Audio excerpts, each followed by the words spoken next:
नमस्कार प्रिय दर्शकों, कैसे हो। उम्मीद करता हूँ कि आप सब अच्छे होंगे। हमारे YouTube चैनल पर एक बार फिर से आपका स्वागत है।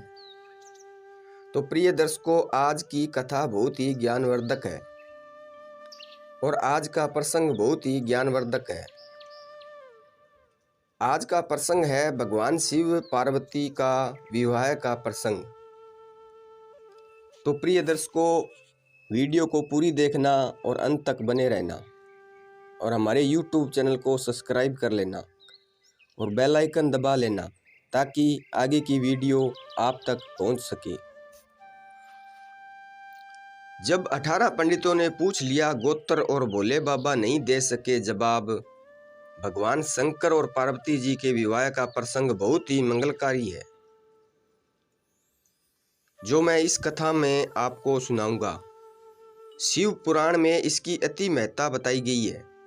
भगवान शंकर बारात के साथ हिमाचल के यहाँ जाते हैं। हिमाचल उनकी आवभगत करते हैं। बारात तो विलक्षण थी, ऐसी बारात न किसी ने देखी और न देखेंगे। मदमस्त शिव के गण, कोई सुखहीन, कोई विपुल, मुख भस्म लगाए हुए शंकर जी दूल्हा थे, लेकिन सांसारिक नहीं। वह अविनाशी और प्रलयकर के रूप में थे। सब कहने लगे, दूल्हा भी कभी ऐसा होता है क्या? गले में सर्प हार, शरीर पर भस्म लपेटे हुए। उनको क्या पता था कि वह दूल्हे के नहीं बल्कि साक्षात शंकर जी के दर्शन कर रहे हैं। 3 दिन तक बारात ने वहां प्रवास किया। अब तो बारात कुछ घंटों की होती है, लेकिन शास्त्रीय परंपरा के अनुसार तब बारात कई दिन ठहरती थी। सारे मंगल कार्य विधि विधान से होते थे। पार्वती जी के साथ सखियां हंसी ठिठोली कर रही है, सखियां मंगल गान कर रही है, सब लोग शंकर की जय जयकार कर रहे हैं। फिर आया फेरों का वक्त। शंकर जी और गौरी फेरों के लिए बैठे। पंडितों ने शंकर जी से कहा कि अब आप संकल्प कीजिए। महासंकल्प लेने वाले शंकर जी आज स्वयं संकल्प कर रहे हैं, जिनके संकल्प मात्र से ही सारे कार्य सिद्ध होते हैं। आज उनको पंडित कह रहे हैं कि आप संकल्प कीजिए।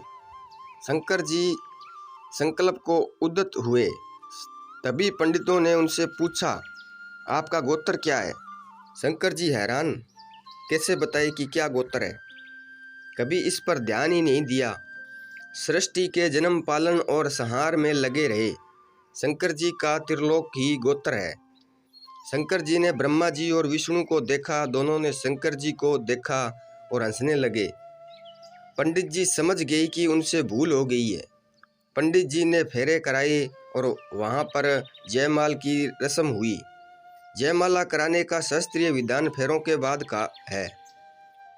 पंडित जी ने बारी बारी से वचन कराए। शंकर और पार्वती जी ने पति धर्म और पत्नी धर्म का पालन करने के लिए वचन भरे। इस प्रकार भगवान शंकर का विवाह पार्वती जी के साथ संपन्न हुआ। बारात जब विदा की अनुमति मांगती है, हिमाचल रोक देते हैं। अभी थोड़ा रुको। 3 दिन बाद बारात की तरफ से शंकर जी ने अनुमति मांगी तो हिमाचल ने और रोक लिया। हिमाचल बारात को नहीं रोक रहे थे, इसके पीछे उनका पितामह था। वह अपनी लाडली पार्वती को विदा करने का साहस नहीं कर पा रहे थे।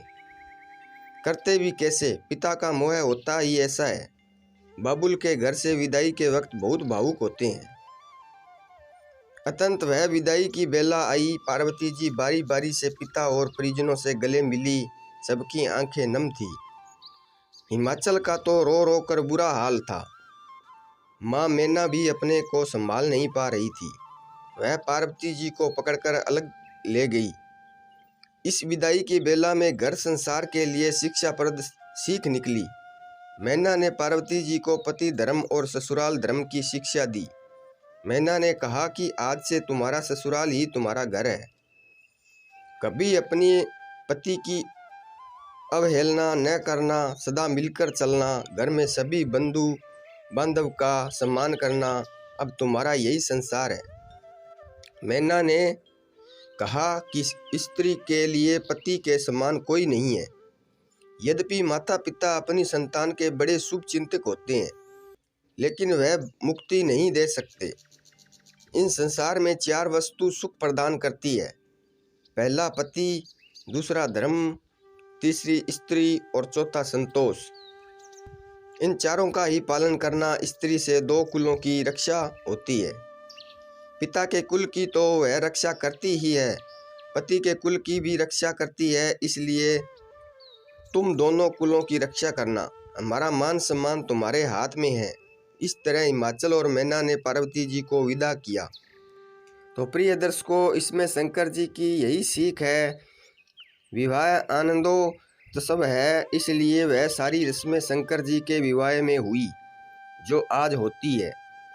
विवाह के वक्त बुरा नहीं मानना चाहिए, हंसी ठिठोली को उसी रूप में लेना चाहिए। शंकर जी के विवाह में भी यही हुआ था। संसार का दूल्हा खूब श्रृंगार करता है, लेकिन जगत का दूल्हा भस्म लगाए जाता है। यही साक्षात सत्य है।